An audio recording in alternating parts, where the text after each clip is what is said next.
Good day, and welcome again to Learning Pharmacology with me, Nurse Myron. For today's learning activity, we will be discussing the different drugs that affect the gastrointestinal system.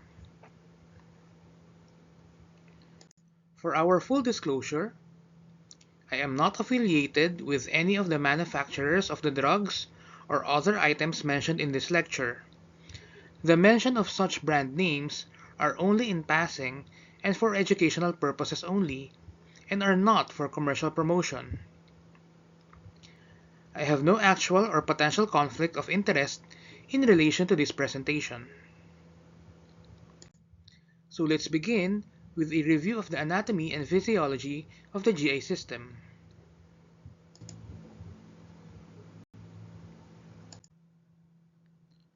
Our GI system is a complex organ system responsible for breaking down food, absorbing nutrients and water, and eliminating waste as feces.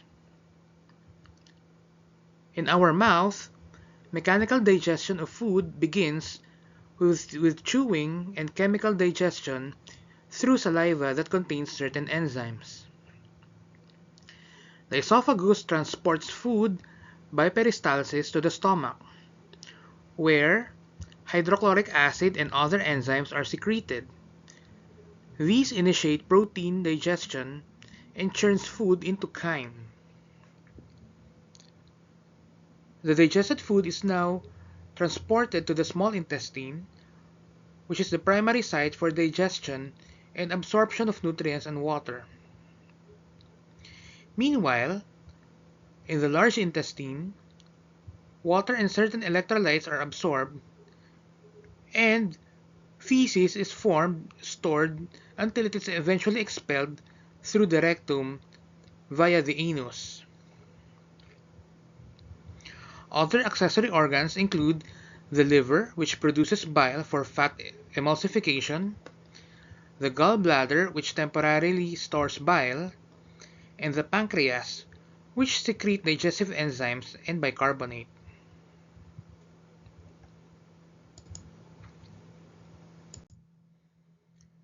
Let us review gastric acid secretion. When we eat, our brain sends signals via the vagus nerve to the stomach to stimulate gastric secretion. Our gastric glands contain many different cells, and they open to the surface of the mucosa via what we call your gastric pits. These gastric glands include surface mucous cell and the mucous neck cell, which produces mucus. Mucus protects the GI lining against acid. Chief cells, which secrete pepsinogen and gastric lipase, are responsible for the digestion of proteins and fats. But for our discussion, the most important cells are the parietal cells, which secrete hydrochloric acid, primarily responsible for digestion because of its low pH, the enterochromaffin-like cell, which releases histamine, which induces the production of further acid, and the G cell, which releases gastrin, which is responsible for GI activity. So as we can see here, the brain sends signals to the stomach via the vagus nerve, where the parietal cell will produce hydrochloric acid, the ECL cells will produce histamine, and G cells will produce gastrin. Let us now look at our parietal cell. When these cells receive direct stimulation from the brain via acetylcholine attaching to muscarinic 3 receptors, or histamine attaching to histamine 2 receptors, or gastrin via cholecystokinin B receptors, a cascade of reaction happens. ATP is converted into CAMP, which in turn increases the calcium level inside the cell. Because of the electrolyte changes inside the parietal cell, hydrogen ions and chloride ions are secreted. These eventually form the hydrochloric acid. Meanwhile, potassium is taken in by the cell. This is what we know, or what we call, the proton pump activation. This system is responsible for the production of acid, which is used in digestion.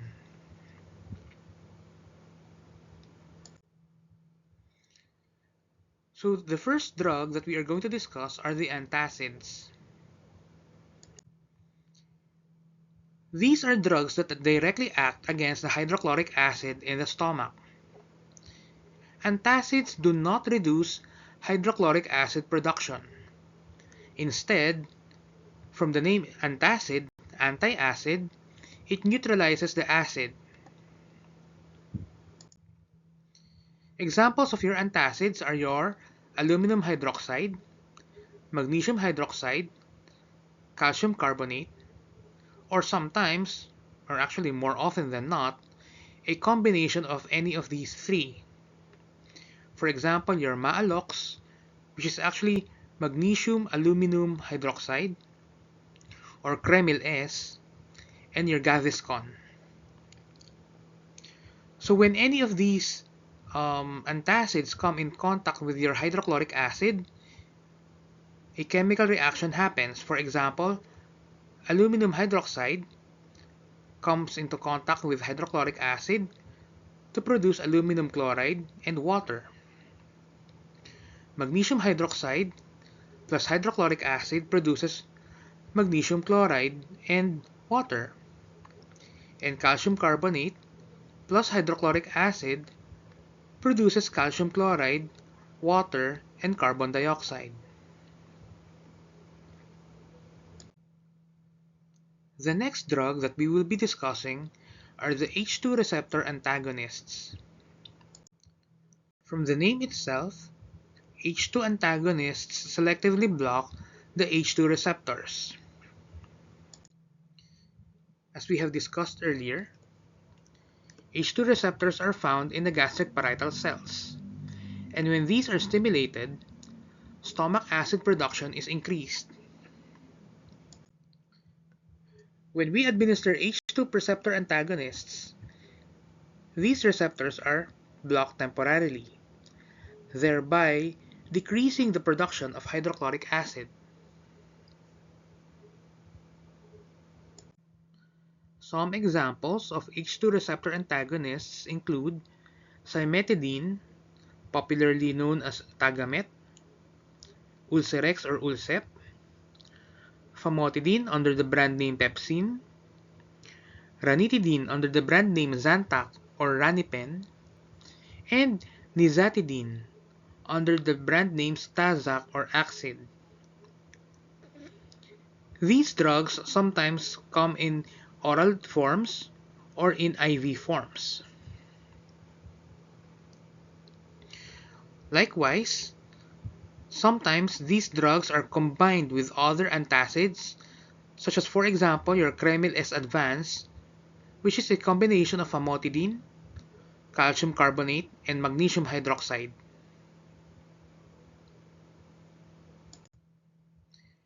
The next is your proton pump inhibitors. Proton pump inhibitors basically stop the proton pump activation. In essence, even if the parietal cell is stimulated by acetylcholine, histamine, or gastrin, the pump activation does not start. Therefore, hydrogen and chloride ions are not released by the parietal cells, which inhibits the production of hydrochloric acid.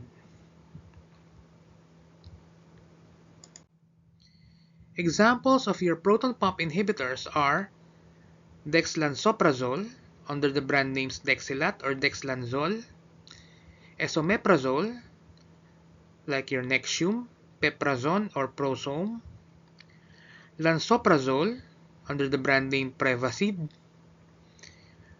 omeprazole, which is one of the most popular proton pump inhibitors under the brand names Risec, Wilom, Inhibita, Prilosec, Losec, among others, pantoprazole under the brand name Pantoloc or Protonix, and rabeprazole under the brand name Acifex or Rabze.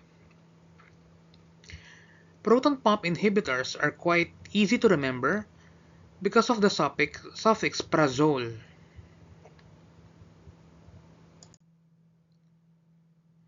The next drug that we will be discussing are the mucosal protectants.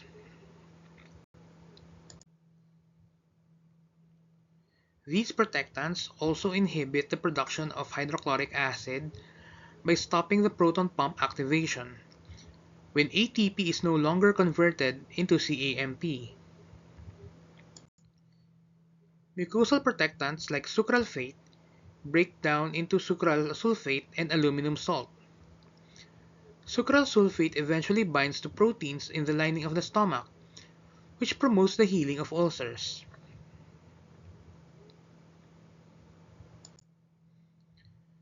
Now we will be discussing another topic within the GI system, nausea and vomiting.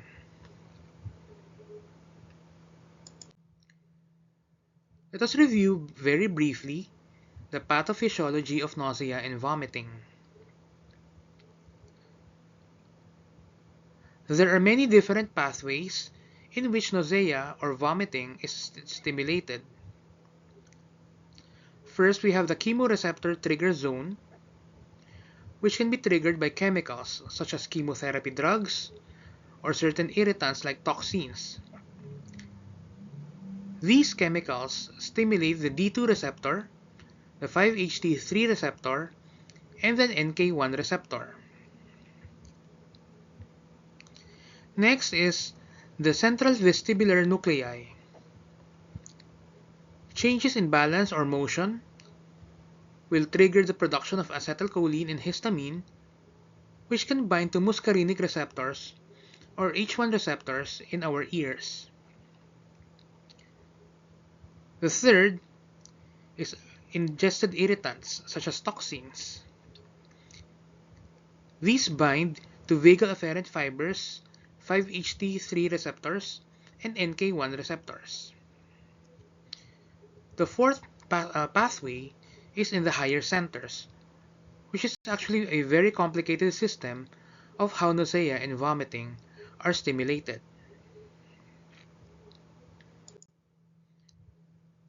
So we have many different kinds of antiemetics. The first is our serotonin antagonists. These are also quite easy to remember because they all end with the suffix cetron.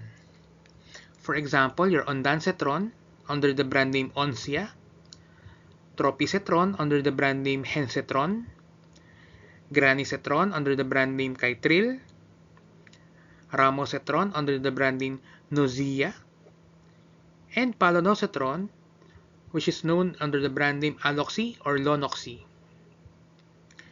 These cetrons, or your serotonin antagonists, are usually given as pre-chemotherapy medications to prevent chemotherapy-induced nausea and vomiting. Ondansetron is the shortest acting, which can cover for about 6 to 8 hours of the patient after chemotherapy.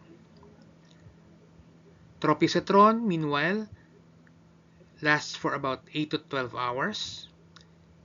Granisetron can last for about 16 hours. Ramosetron is usually good for 24 hours or one whole day. And the most potent of them all, palonosetron, or the brand name Aloxi, is effective for up to 72 hours. These 5-HT3 antagonists selectively bind with 5-HT3 receptors found in the chemoreceptor trigger zone in the brain or in the vagal afferent fibers in the stomach. When these receptors are blocked, the nausea and vomiting mechanism is temporarily stopped.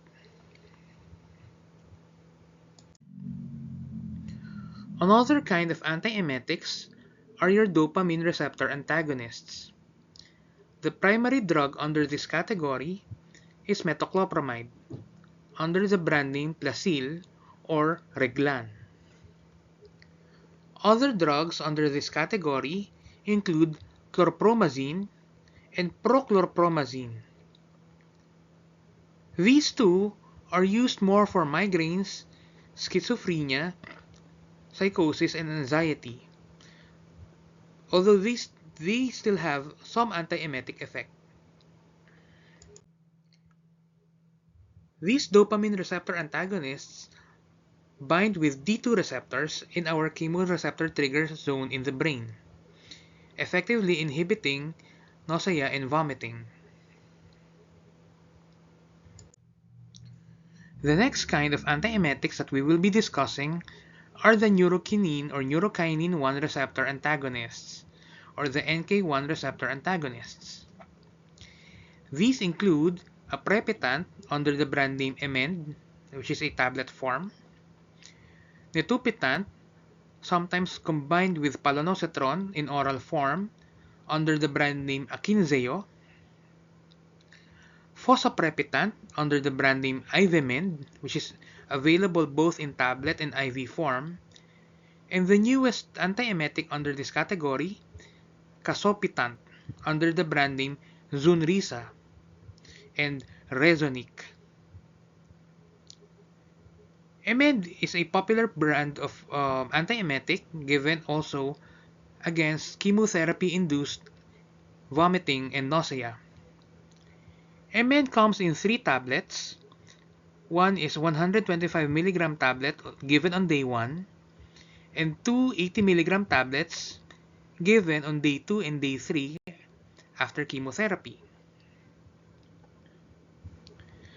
From the name itself, NK1 receptor antagonists bind with NK1 receptors, effectively blocking these receptors, which stops nausea and vomiting pathways from being triggered.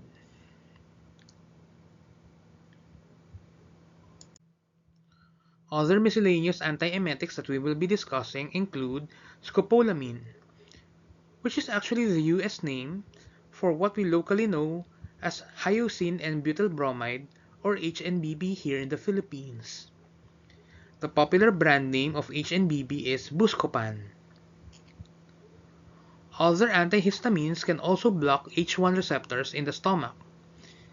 These include diphenhydramine under the brand name Benadryl, meclizine, popularly known as Bonamine, and dimenhydrinate under the brand name Dramamine.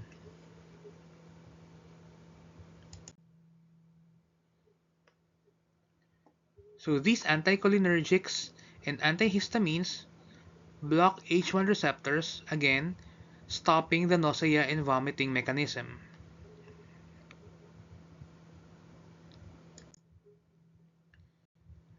Moving on to the next problem that we commonly encounter in our gastrointestinal system, we have constipation, and we manage it with laxatives. Constipation is defined as decreased frequency of passing stool, usually less than 3 stools per week, or having a difficult time in passing stool, where the excreta is usually hard and dry, and often the patient experiences or complains of pain when defecating. The primary reasons for constipation include lack of dietary fiber, poor fluid intake, lack of exercise, and other medical conditions or certain medications that can cause constipation. Laxatives are used to treat constipation, to loosen stool, or to promote bowel movement.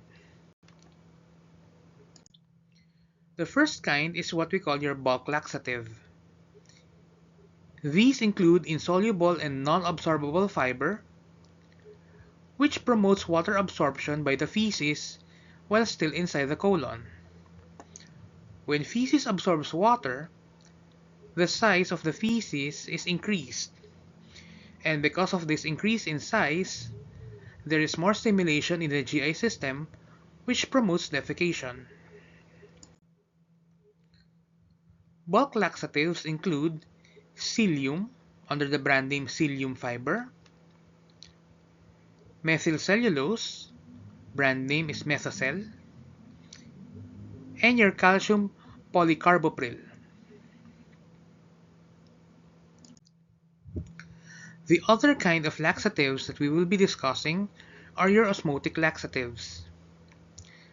These are soluble and non-absorbable fibers, which promotes the reabsorption of water in the colon through osmosis. Because of the increased volume in the colon is stretched, which promotes defecation.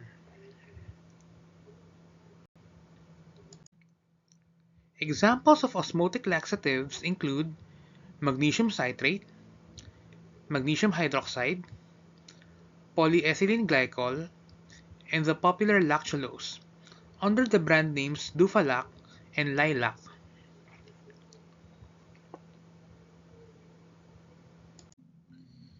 The next kind of laxatives that we will be discussing include irritants and stimulants.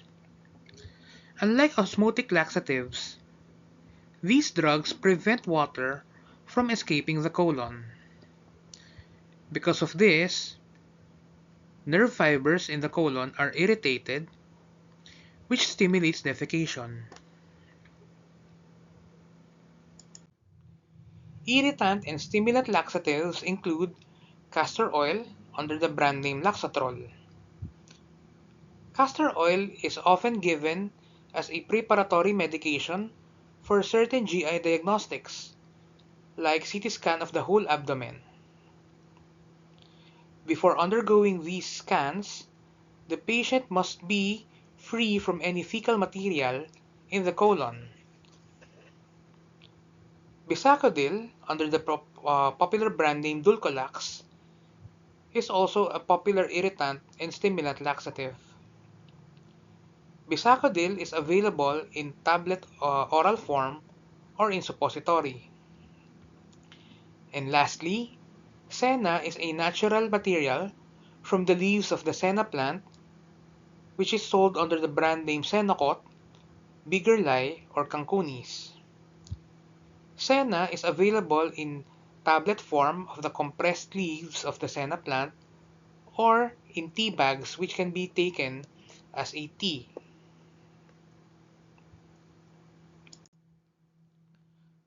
On the opposite end, the other main problem in the GI system is diarrhea. Diarrhea is defined as increased frequency of passing stool. The stool is often loose, watery, and frequent. Diarrhea poses the danger of producing dehydration, which can lead to shock or even death of the patient. Diarrhea can be caused by infection, food poisoning, certain chemicals, including certain medications, or medical conditions that can cause diarrhea. There are three main classifications of diarrhea. The first is secretory, which is often caused by bacterial toxins. Because of the toxin, sodium and chloride secretion is inhibited. Thereby, water is retained in the colon. The second kind is osmotic diarrhea. Ingestion of poorly absorbed substances can increase osmotic pressure inside the colon, and water is pulled towards the colon. Lastly is your inflammatory diarrhea, where infections can damage the mucosal lining and water leaks into the colon. To treat diarrhea, we give antidiarrheal drugs. We previously discussed methylcellulose as a laxative. In this case, methylcellulose is also used as an absorbent agent to absorb toxins inside the colon. Initially, this will promote further defecation, but our goal here is to absorb toxins and eventually remove them from the system of the patient. We can also give anti-motility agents which slow intestinal muscles. These include loperamide, popularly known as Diatabs or Imodium. Other anti-motility agents include difenoxylate, when combined with atropine, is known as Lomotil, but this drug can cross the blood-brain barrier. The other anti-diarrheal drug that we can give to our patients is bismuth subsalicylate under the brand name Pepto-Bismol, which is given for inflammatory diarrhea. And that ends our discussion on the many different drugs that affect the gastrointestinal system. I hope that you learned a lot in our learning activity. Thank you for listening.